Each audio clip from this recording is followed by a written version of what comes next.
وعلى آلہ واصحابہ اجمعین۔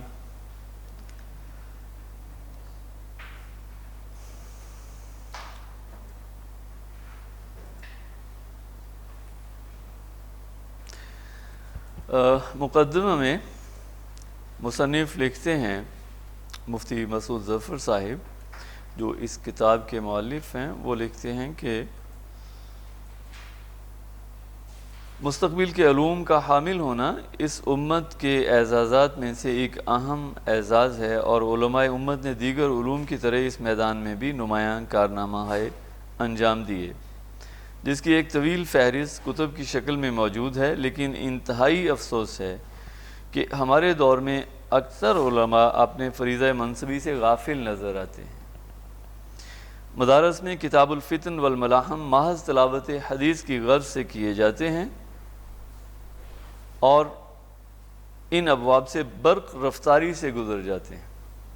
اور طلبہ حدیث جو کہ مستقبل کے راہبر و رہنما ہوتے ہیں، انہیں تیمن حدیث کے علاوہ کچھ حاصل نہیں ہوتا۔ یعنی جتنا جس توجہ کا اور جس تحقیق کا یہ آپ کہہ لیں کہ متقاضی ہے یہ موضوع، وہ اس کو نہیں دی جاتی۔ ایسے ہی مفکر اسلام اور مورخ اسلام حضرت مولانا سید ابو الحسن علی ندوی رحمہ اللہ تعالیٰ اپنی کتاب مارکہ ایمان و مادیت میں لکھتے ہیں کہ احادیث کا وہ حصہ جو فتن اور ملاحم اور قرب قیامت کی تفصیلات اور واقعہ سے متعلق ہے، کسی ایسے عالی ہمت علوم دینیہ کے جوہر شناس اور تاریخ کے ماہر شخص کا اب بھی منتظر ہے جو صبر آزما بحث و جستجو اور تحقیق و مطالعہ سے کام لے کر اس پر غور کرے، مخلص اور صحیح العقیدہ ہو، اس لیے کہ یہ موضوع بہت اہم، دقیق اور وسیع ہے اور بہت احتیاط اور کاوش کا محتاج ہے۔ نبی کریم صلی اللہ علیہ وسلم نے جو ارشادات فرمائے اس کے لیے ضروری ہے کہ علم حدیث کے ساتھ ساتھ تاریخ اور بالخصوص جو آج کے حالات ہیں جنہیں ہم کرنٹ افیئرز کہتے ہیں، حالات حاضرہ، اور جو بین الاقوامی تعلقات ہیں اور حالات ہیں جس کو ہم انٹرنیشنل ریلیشنز کہتے ہیں، اس کا اور پھر جیوگرافی کا علم ہونا بھی ضروری ہے، کیونکہ جب تک ہمیں تاریخ کا نہیں پتہ ہوگا اور حالات حاضرہ کے اوپر ہماری دقیق نگاہ نہیں ہوگی، تب تک ہم ان احادیث کو نہیں سمجھ سکتے کما حق ہو۔ ہم نے اب تک حضرت مہدی کے متعلق احادیث پڑھی اور عمومی احادیث جو پہلے قیامت سے پہلے کے حالات ہوں گے، نبی کریم صلی اللہ علیہ وسلم نے ان کی خبر دی، ان کا مطالعہ کیا، اور اب ہم پڑھ رہے ہیں حضرت عیسیٰ علیہ السلام کی واپسی کے متعلق جو احادیث ہیں ان کا مطالعہ کر رہے ہیں۔ اور آج کی جو ہماری حدیث ہے، حضرت عیسیٰ علیہ السلام سے متعلق جو احادیث ہیں ان کا لب لباب ہمارے سامنے آ چکا ہے کہ وہ آئیں گے، نبی کریم صلی اللہ علیہ وسلم کی صحیح اور واضح احادیث ہیں، اور وہ آ کے کریں گے کیا؟ نظام عدل کا قیام، اسلام کو غالب اور نافذ کریں گے اس زمین پر، اور ہر طرف امن ہوگا، معاشی استحکام ہوگا، معاشرتی استحکام اور امن ہوگا، اور گویا کہ آئیڈیل قسم کے حالات ہوں گے جن کے لیے اس وقت دنیا ترس رہی ہے۔ ہر جگہ ظلم، زیادتی، بدامنی،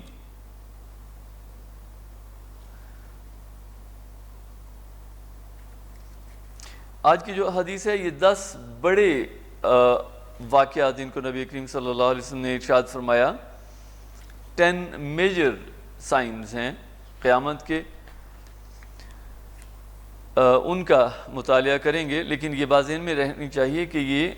ترتیب کے ساتھ ان آرڈر نہیں نبی کریم صلی اللہ علیہ وسلم نے بیان فرمائے، بلکہ یہ آگے پیچھے ہو سکتے ہیں، تعداد ان کی یہی ہے، اور اس کے ساتھ ساتھ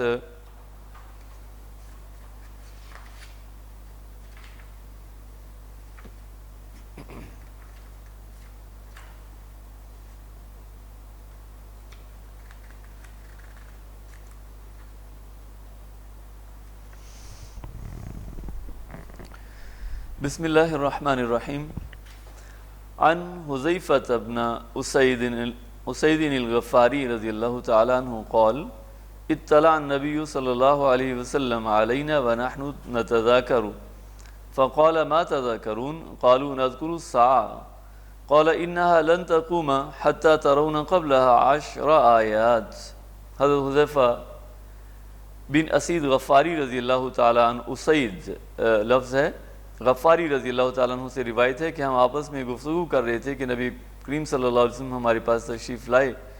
اور فرمایا کہ تم کیا بات کر رہے ہو، کیا گفتگو کر رہے ہو؟ صحابہ نے عرض کیا کہ ہم قیامت کا تذکرہ کر رہے ہیں۔ تو نبی کریم صلی اللہ علیہ وسلم نے ارشاد فرمایا کہ وہ ہرگز قائم نہ ہوگی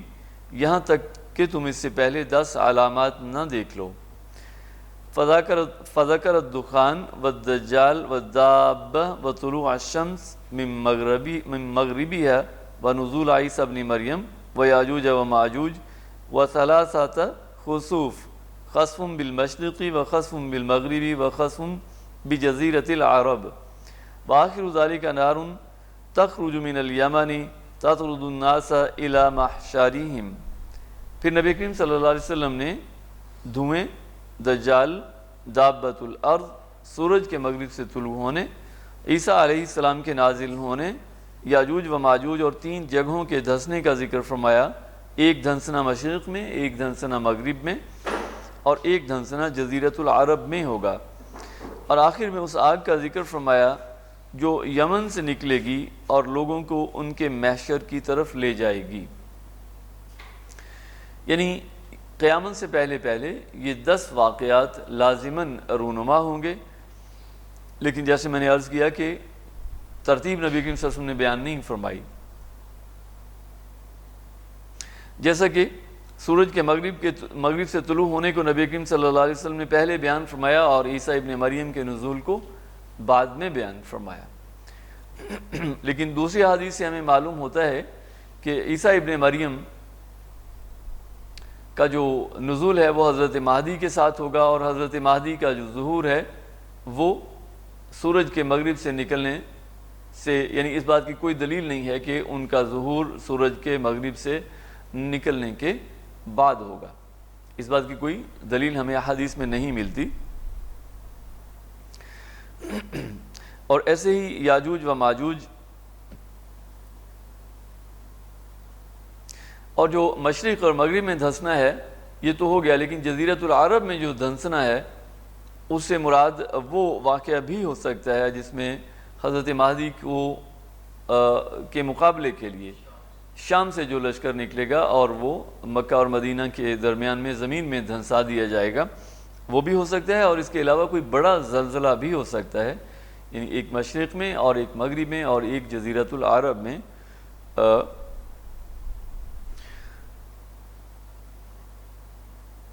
حضرت عیسیٰ علیہ السلام کے حج و عمرہ کا بیان، اچھا اس حدیث مبارکہ میں یاجوج و ماجوج کا ذکر فرمایا نبی کریم صلی اللہ علیہ وسلم نے، اور یہ 10 بڑی جو نشانیاں ہیں ان میں سے ایک ہے۔ اب یاجوج و ماجوج کون ہیں، کہاں پہ ہیں؟ قرآن حکیم میں ان کا ذکر ہمیں 2 مقامات پہ ملتا ہے، ایک سورۃ الکہف کے آخری رکوع سے پہلے، سیکنڈ لاسٹ رکوع میں، اور دوسرا جو اس کا ذکر ہے وہ ہمیں سورۃ الانبیاء میں ملتا ہے۔ ذوالقرنین ایک بادشاہ تاریخ میں گزرا ہے جو خدا ترس تھا، موحد تھا، مومن تھا، اور اس نے 2 بڑے سفر کیے، ایک مشرق کی جانب، مشرق کا نہیں، مشرق کی جانب، اور دوسرا مغرب کی جانب، اور ایک اور تیسرا سفر کیا۔ تو جو مشرق کی جانب ان کا سفر ہے، پہلے تو ہمیں یہ دیکھنا ہے کہ وہ شخصیت کون سی ہے۔ مورخین نے اور مفسرین نے عام طور پہ اس سے مراد خورس یا سائرس ان کا نام ہے، فارس کے بادشاہ تھے، ان کو مراد لیا ہے، اور دوسری رائے یہ ہے کہ سکندر اعظم وہ اتنا بڑا فاتح تھا، لیکن سکندر اعظم جو ہے، سکندر یونانی، وہ مومن نہیں تھا، تو اس لیے وہ تو اس کا مصداق نہیں ہو سکتا۔ دوسری دلیل اس کی یہ ہے کہ قرآن حکیم نے اس دیوار کی کیفیت کو اور اس کے میٹیریل کو بھی بیان فرمایا۔ اس سے ہمیں یہ معلوم ہوتا ہے کہ وہ آئرن ایج کی شخصیت ہیں، یعنی جب لوہے کا استعمال شروع ہو چکا تھا اور انہیں اس فن پہ، اس علم پہ عبور تھا، یعنی لوہے کے بلاک بنانا اور پھر ان کو ویلڈ کرنا، انہیں یہ بھی پتا تھا کہ اس کو ویلڈ کیسے کیا جاتا ہے، اور انہوں نے ان کو بلاکس لگا کے اوپر تانبا ڈالا، اور تانبا ویسے ٹھنڈے لوہے کو تو نہیں پکڑ سکتا نا، تو اس کو انہوں نے فرنس کے ساتھ، بہت بڑی بڑی ہیٹ گنز کے ساتھ، ظاہر ہے اس دیوار کو بنانے کے بعد انہوں نے ریڈ ہاٹ کیا اور پھر اس کے اوپر تانبا ڈالا، تو ظاہر ہے وہ ویلڈ ہو گئی دیوار آپس میں۔ مقصد یہ تھا کہ وہاں پہ جو قوم ہے یاجوج و ماجوج، ان کو بند کرنا، اور ان کی خاصیت کیا ہے کہ وہ زمین میں فساد کرتے ہیں، فساد پیدا کرتے ہیں یا فساد پھیلاتے ہیں۔ اب یہ بات اہم ہے، اس سے عام طور پہ یہ مراد لیا گیا کہ وہ جس قوم کے قریب بستے تھے اس قوم پہ آ کے حملہ آور ہوتے تھے اور انہیں نقصان پہنچاتے تھے، لہٰذا انہوں نے ذوالقرنین سے ریکویسٹ کی کہ آپ ہمارے اور ان کے درمیان میں ایک دیوار بنا دیں تاکہ ہم ان کے حملوں سے محفوظ رہ سکیں۔ قرآن حکیم میں یا احادیث مبارکہ میں اس بات کی کوئی دلیل نہیں ملتی کہ وہ ان پہ حملہ آور ہوتے تھے اور انہیں آ کے مارتے تھے، قتل کرتے تھے، اس وجہ سے انہوں نے حضرت ذوالقرنین سے یہ درخواست کی، بلکہ قرآن میں اس قوم نے جو ان کا وصف اور ان کی خاصیت بیان کی وہ یہ تھی کہ وہ زمین میں فساد برپا کرتے ہیں، زمین میں مفسدون فی الارض، زمین میں فساد پیدا کرتے ہیں۔ اور فساد کہتے ہیں کسی چیز کو اس کی اصل سے ہٹا دینا، کرپٹ کر دینا، کسی بھی چیز کو۔ ہم کہتے ہیں کہ معاشرتی فساد، آپ نے سنا ہوگا، معاشرتی فساد، آپس میں لڑائی جھگڑے، غیبت، رشتوں کی ٹوٹ پھوٹ، اور ہم کہتے ہیں طب میں ایک اصطلاح ہے فساد خون، یعنی بلڈ کی جو پراپرٹیز ہیں وہ نہیں رہیں اور وہ اپنی جگہ سے ہٹ گئیں، جو اگر ہم آج کی زبان میں کہیں تو پلیٹلیٹس جتنے ہونے چاہیے وہ نہیں، ریڈ سیلز جتنے ہونے چاہیے وہ نہیں ہیں، اس سے بہت کم ہیں یا بہت زیادہ ہیں، تو اس کو کہا جاتا ہے فساد خون، یعنی خون کرپٹ ہو گیا، بلڈ جو ہے جیسی اس کی پراپرٹی ہونی چاہیے ویسی نہیں۔ ایسے ہی ہم کہتے ہیں معاشی فساد، معیشت میں آپ نے یہ اصطلاح سنی ہوگی کہ معیشت میں فساد برپا ہو چکا ہے، تو کسی بھی چیز کو اس کی اصل سے ہٹا دینا یہ فساد کہلاتا ہے، اس کو کرپٹ کر دینا۔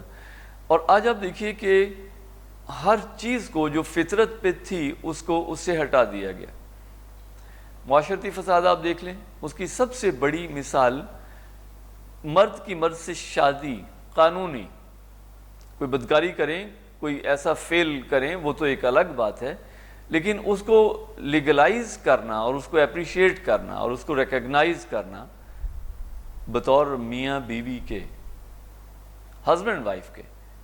یہ ایک بہت بڑا فساد ہے جو اخلاقیات میں پیدا ہوا۔ اس کی کوئی مثال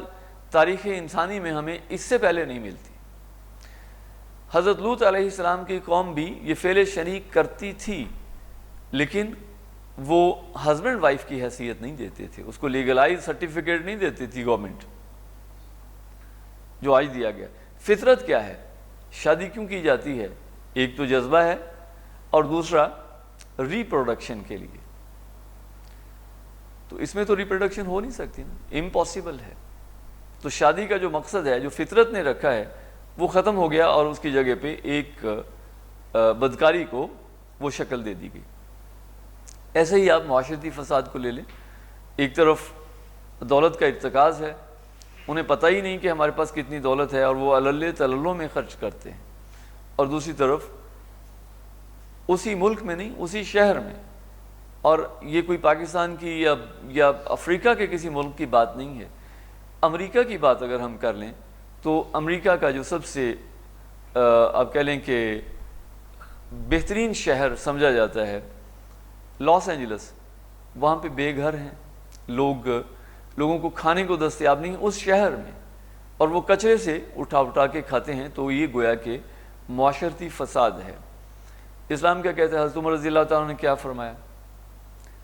کہ اگر فرات کے کنارے کتا بھی بھوک سے مر جائے، پیاس سے مر جائے، پیاس سے تو نہیں مرے گا، بھوک سے مر سکتا ہے وہاں پہ، تو اس کا جواب میں اس کا جواب دے ہوں۔ اور انہوں نے کر کے دکھایا۔ لیکن اب گورنمنٹ جو ہے وہ کہنے کو بہت اچھی گورنمنٹ ہے، بہت اچھا نظام ہے، لیکن وہاں پہ بھی یہ فساد بہرحال۔ تو اس وقت ہم دیکھتے ہیں کہ پوری دنیا فساد سے بھر چکی ہے۔ اب یاجوج و ماجوج، ذوالقرنین جب انہوں نے مشرق کا سفر کیا تو ایک ایسی قوم پہ پہنچے جس کے اوپر کوئی آڑ نہیں تھی سورج سے، اور پھر ایک مغرب کا سفر کیا۔ اب قرآن حکیم نے اتنا ہی بیان کیا، اس کی مزید تفصیل کو بیان ہی نہیں کیا، بلکہ فرمایا کذالک، ایسے ہی تھا، یعنی اس کی تفصیل بیان کرنے کی ضرورت نہیں محسوس کی اللہ تعالیٰ نے۔ اور پھر جو مغرب کا سفر ہے اس میں وہ پہنچے ہیں، ایک انہوں نے دیکھا، انہوں نے پایا کہ سورج ایک کالے پانی کے چشمے میں غروب ہو رہا ہے۔ تو اس سے گویا کہ وہ سمت تو اللہ تعالیٰ نے بیان فرمائی دی، اس کی کیفیت کو بھی بیان فرما دیا، یعنی جغرافیائی اعتبار سے، جیسے میں نے عرض کیا کہ اس میں جغرافیہ کا علم انتہائی اہم ہے، یعنی جغرافیائی اعتبار سے اس کو لوکیٹ بھی کر دیا اللہ تعالیٰ نے کہ یہ وہ جگہ ہے جہاں پہ وہ پہنچے مغرب کی جانب سفر۔ اور اگر آپ دیکھیں فارس سے آج کا ایران، اس سے اگر ہم مغرب کی جانب سفر کرتے ہیں تو بلیک سی آتا ہے، بالکل اس کے پیچھے مغرب میں ہے، اور آج بھی اس کو بلیک سی کہتے ہیں، کالے پانی کا چشمہ، فی عین حامیہ، قرآن حکیم کے الفاظ ہیں، کالے پانی کے چشمے میں۔ اب جو تیسرا انہوں نے سفر کیا، قرآن حکیم میں اس کی ڈائریکشن کو نہیں بتایا گیا، لیکن یہ عجیب اتفاق ہے کہ سارے کے سارے مفسرین نے اس سے مراد شام کا یعنی لیا ہے، شمال کی جانب، نارتھ کی جانب، کسی نے ساؤتھ کی جانب اس کو نہیں لیا۔ یہ عجیب اتفاق ہے۔ اور یہاں پہ وہ قبیلہ آباد ہے، اور اس کی تاریخ میں یعنی علامات اور اس کا ذکر بھی ملتا ہے۔ وہ جارجیا کے پاس ایک جگہ ہے، پیچھے اس کے کیسپین سی ہے، بحیرہ خزر،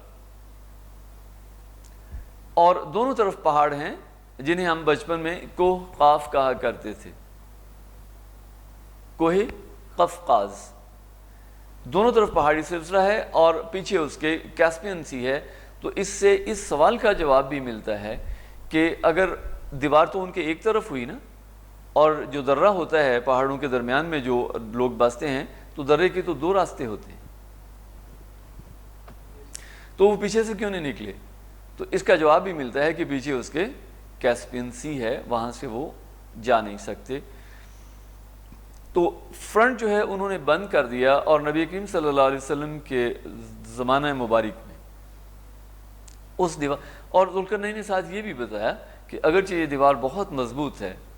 اور سائنس اور ٹیکنالوجی کا شاہکار ہے، ماسٹر پیس ہے، لیکن اس کے باوجود یہ ہمیشہ کے لیے نہیں ہے۔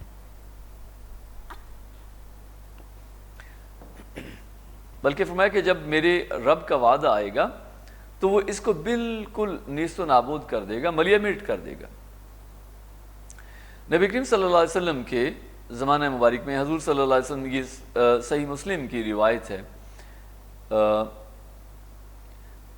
کہ نبی کریم صلی اللہ علیہ وسلم نیند سے بیدار ہوئے اور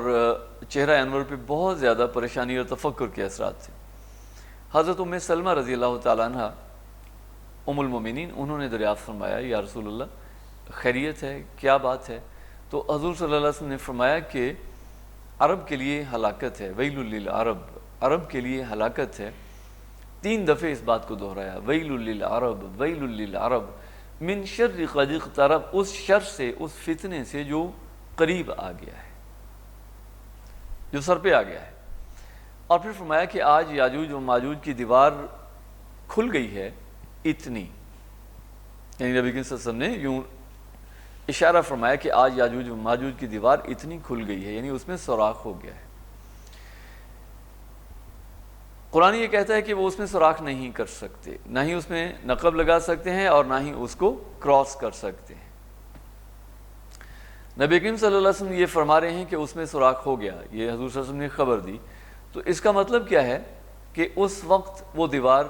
منہدم ہونا شروع ہو گئی، گرنا شروع ہوئی، شکست و ریخت کا شکار ہوئی، اور بتدریج وہ وہاں سے نکلے اور جا کے مہذب اقوام میں ضم ہو گئے۔ ساتھ یورپ لگتا ہے، اور جو روٹ ہے وہ بنتا ہے، اس طرف کو وہ آ نہیں سکتے نا، اس طرف کو، یعنی وہ نسلاً وہ ہیں، گورے ہیں، اور ان کی زبان، اور یہ بھی قرآن کا اعجاز ہے کہ ذوالقرنین جب وہاں پہنچے تو اس قوم کو پایا، ان کی زبان وہ نہیں سمجھتے تھے، یعنی بالکل ہی زبان چینج ہوگی۔ ہمارے یہاں آپ دیکھیں نا تو اردو ہے، عربک ہے، فارسی ہے، کسی زمانے میں تو ٹرکی کا رسم الخط بھی یہی تھا نا، ٹرکش لینگویج جو ہے وہ عربک اس کا رسم الخط تھا، لیکن پھر مصطفیٰ کمال نے آ کے وہ چینج کر دیا، تو ایک ہی زبان ہے، ملتی جلتی ہے نا، لیکن جب ہم اپنا جو سست بارڈر ہے کراس کرتے ہیں، چائنا میں جاتے ہیں تو یک دم بالکل زبان چینج ہو جاتی ہے، ورنہ انڈیا، بنگلہ دیش، پاکستان ملتی جلتی زبان ہے، ملتی جلتی، رسم الخط بھی، ایون انڈیا کی جو زبان ہے اس میں بھی آپ کو اردو اردو یا آدھی سے کچھ زیادہ اردو ملے گی، لیکن جیسے ہی ہم بارڈر کراس کرتے ہیں تو چائنیز جو ہیں، یہ جو ریجن ہے چائنا، یہاں سے زبان چینج ہو جاتی ہے، اور چائنا ہو، پیچھے اس کے تائیوان ہو یا جاپان ہو، وہ بالکل مختلف زبانیں ہیں۔ تو یہ جو پرشین تھے، یہ جب نارتھ کی طرف جاتے ہیں تو یہاں سے یہ وہ زبان شروع ہو جاتی ہے، یعنی یورپین لینگویج ہے، جس کو یہ بالکل نہیں سمجھتے تھے، اس سے ناواقف تھے۔ تو عرض کرنے کا مقصد یہ ہے کہ وہ لوگ وہاں سے نکلے اور گریجولی بتدریج وہ یورپ کی طرف ان کا رخ تھا، اور وہ جا کے ضم ہو گئے یورپ میں۔ اس کی دلیل یہ ہے کہ اس وقت دنیا میں کہیں پہ وہ دیوار نہیں پائی جاتی۔ آج کی سائنسی دنیا میں، ماڈرن ایج میں، کوئی جگہ ایسی نہیں ہے، چلیں وہ دیوار تو ایسا ہو سکتا ہے کہ نظر نہ آئے،